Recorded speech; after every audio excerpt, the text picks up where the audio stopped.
It was a collaborative effort. And this congregation was at a terribly beautiful moment. It was terrible because there were many people who were mad and hurt and angry and sitting far out on the edges. And it was beautiful because other people were crowding in close to see what could they do to be of help. How could they make things better? But before we get to that story, let me back up and tell you what was going on before those words got chosen. We'll start with a story. Once upon a time, there was a congregation that went looking for a minister. But not just any minister. No, they wanted a wonderful minister. They wanted a minister who could be bold and preach the paint off the walls. They wanted someone who could stick around with us and not just use the congregation as walls. But then it was terrible because it was hard to keep the walls painted. And it was wonderful because the minister settled in and showed and left. They were happy enough to hear the great sermons and to watch the paint peeling off the walls. But they didn't stay around. In all fairness, really, those people were doing just fine. And they felt pretty good about everything. They were. But what they hadn't figured out is that sermons are not church. That's probably okay. It was a little sad to see the empty spaces where they'd been sitting. But some of them didn't leave. As the dust swirled around and finally began to settle, they blinked as if wakening from a magic spell, an illusion, and they began to notice that even without a minister, the national ministry of the church was the congregation. All those people they'd been sitting next to, that the most important part of what they were doing was simply coming together, gathering in community. Because while individuals can be charismatic and amazing and powerful, there are some things that you can only build where two or more are gathered. One of the things that this religious community does when we gather is to take a moment each Sunday and to breathe together. Follow that breath to that deeper, more vulnerable place inside that paradoxically is where that spark of the day arose. So, building on what Nell had to say, I'd like to talk for a moment about what we mean by community, how we build and sustain religious community, starting with inside these church walls. Because I think that sometimes when we talk about community, we kind of have this naive hallmark view of it, where we think we're all going to love each other all of the time, and we're going to have nothing but fun, or ever when I'm leading worship. Now, I do think that's all part of it. One of the reasons that I love serving this church is that we do have fun together. We share a sense of humor and joy. I just think that there's more to it than that.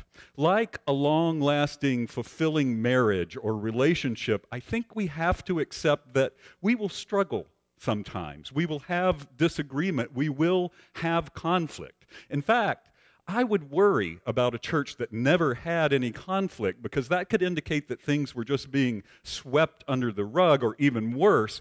So we have to be committed to and willing to do the work of maintaining relationship, of sustaining an ever-changing, ever-evolving religious community.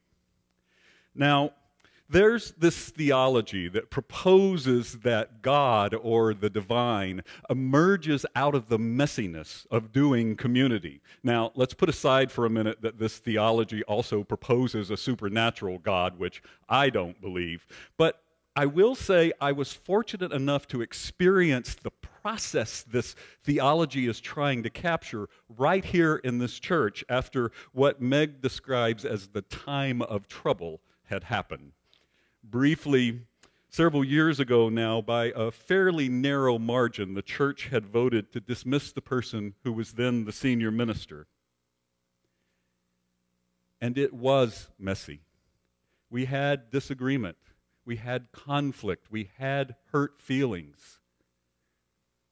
And yet, leadership emerged that was wise enough to bring in outside help and to provide lots of opportunities for folks in this church to talk with one another, not just on what they thought about what was happening, but how they felt about it.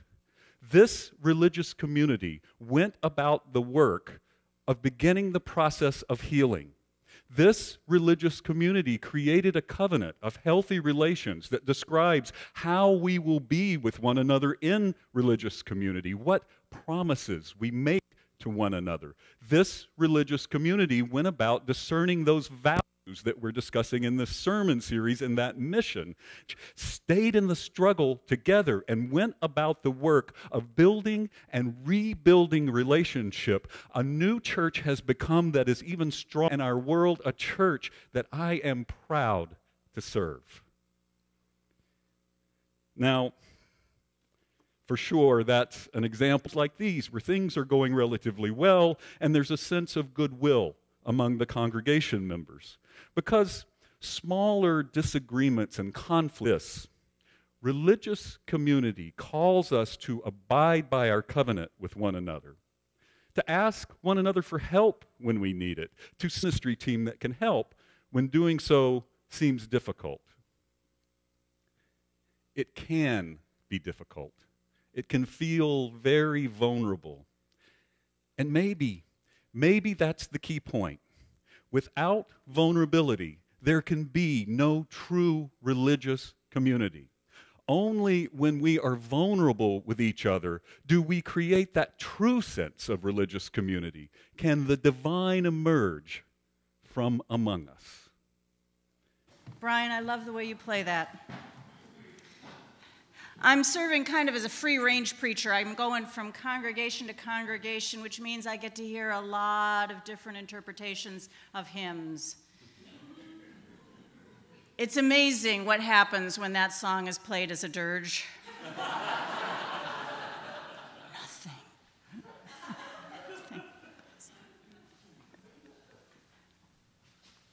Chris's, tall and thin. Nell's, short and broad. I don't tip over easily. I used to think of church kind of like a wonderful banquet. Long tables spread with beautiful food and wonderful, satisfying companions. And in this analogy, there's a place for everyone at the table. There can be the vegans over here and the Brussels sprout fanatics over here and the paleo people. And the minister serves as kind of the person who helps people find their place at the table and points out what's good. And the congregants take turns eating and talking and serving and washing the dishes. Everybody has a place. Everybody takes their turn. And the covenant serves as the house rules. That used to be my vision, my version, my understanding, my ecclesiology. You got to learn those words when you go to seminary. So explain your ecclesiology. So that's a really pleasant image. But the more I started unpacking church, the more I realized that didn't quite get at it. Because it didn't include that really radical bit about change. It was nice. It was all about comfort and inclusion, but not change. So I had to go back and rethink my ecclesiology. Why we gather. And I came to a new version. Church is a laboratory where we do experiments, a place where people come and learn new ways of seeing their world, new ways of being in their world. In this vision, we are building a new way, and we work together, and sometimes there's a flash of light and a puff of smoke, and somebody walks out with singed eyebrows. Church. In this vision of church, I see us conducting experiments. You could look through the announcements and you'd see experiments. Being well together. Oh, that's going to be interesting. Well, here's one. Walking and talking. And then after you've completed that one, not walking and not talking. And then a really important experiment ongoing, letting go. If church is a laboratory, then it becomes the place where we work at becoming a people so bold. A place where we come to change ourselves and thereby change our world. Now, in this version of church, it is explicitly a challenge to explain why they don't do church. Because they're just fine with their spirituality. There's no need to complicate things with institutions or really other people. Not even other SBNR people. Because, people, they can be so people-y. They can be so challenging. Because here's the problem with trying to do spiritual but not religious. If you're off doing it all alone, there's no one around to call you on your nonsense. No one to point out your useless abstractions or the self-indulgences that don't ask you to look a little closer, work a little harder. No one else to point out another way of seeing the holy. No one else to point out the gaps in your own theology. No one else to show you how they give thanks. So come into this community. Come into this community of love and learning and falling down and making mistakes and getting up and starting over. We begin again is how we do our theologies, gathered in community. Definitely not a dirge. Thank you, Brian. Earlier, I feared persecution over having organized on behalf of gay, lesbian, bisexual, and transgender rights in her home country of Guatemala. Then, due to the bureaucracy and built-in injustice of our immigration system, because of a small mistake her lawyer had made with some paperwork, she had ended up spending 9 months of immigrant and human rights organizations and groups, other churches, and other religious leaders. We engaged in an effort to convince ICE to grant Sulma a stay of removal, which would allow her to stay in the United States so that her immigration case could continue to be processed. But they said that Sulma had to accompany her lawyer into that ICE office to sign some required paperwork. Now, not surprisingly, Sulma was afraid that if she did, Sister Meg had received assurances from the person in charge of that ICE office that they wouldn't detain Sulma. We brought a whole entourage of folks to San Antonio, where we were met outside that ICE office by some supporters from San Antonio, as well as some of the press that we had invited. Now, we hit a snag almost immediately. Meg called that ICE officer in charge of that office from her cell phone and asked if he would come down and say in front of the press that they wouldn't detain Sulma, and he said that he couldn't because of ICE policy. So Sulma had to decide whether she would still go in anyway, given that all we had were his private assurances to Meg.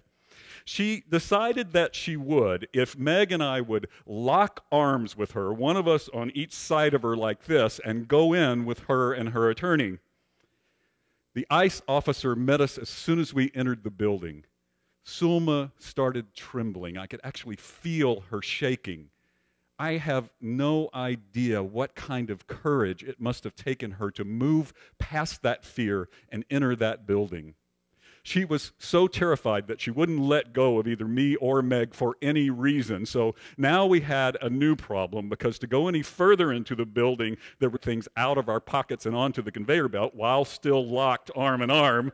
The ICE officer took mercy on us and said, y'all can just go on past that. But then the space between the metal detector and the wall was about this wide. So in order to stay connected to Sulma, we had to kind of go sideways and shuffle like this.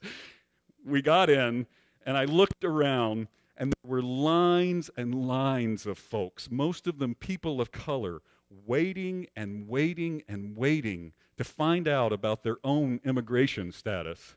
I thought they must wonder who this woman is, being escorted right past them and into some private offices, locked arm in arm with two white people, one of whom was wearing this weird bright yellow scarf.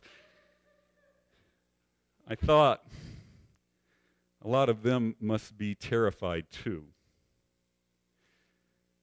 After what felt like hours, ICE finally did finish the paperwork that legally said that they wouldn't detain or deport Sulma, and we left the office, Sulma with her documents of freedom held high overhead as the people outside who supported her were cheering and celebrating her victory.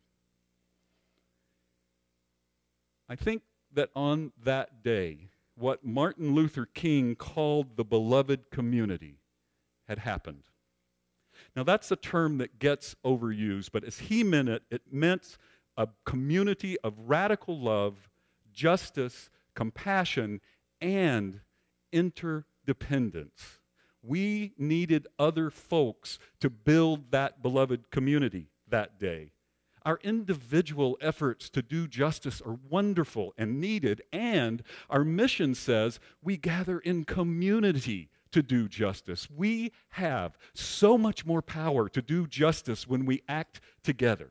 We have so much more power to create that beloved community when we act with our interfaith partners and our larger denominations and a broad range of diverse folks like we did on that day in San Antonio, because we do these things not just to save one person, though that's vital and important. We do them also to shine a light on our broken and inherently racist and LGBT oppressive immigration system, so that one day, if we can build larger and larger coalitions, we might just be able to bring the change that would free so many of those other terrified people that we passed by that day.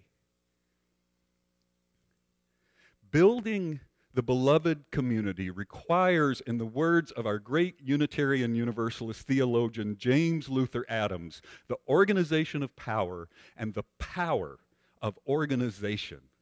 That's why we gather in community to do justice. That's how we create the conditions where the divine can emerge in this world, in this time, here, now. Amen.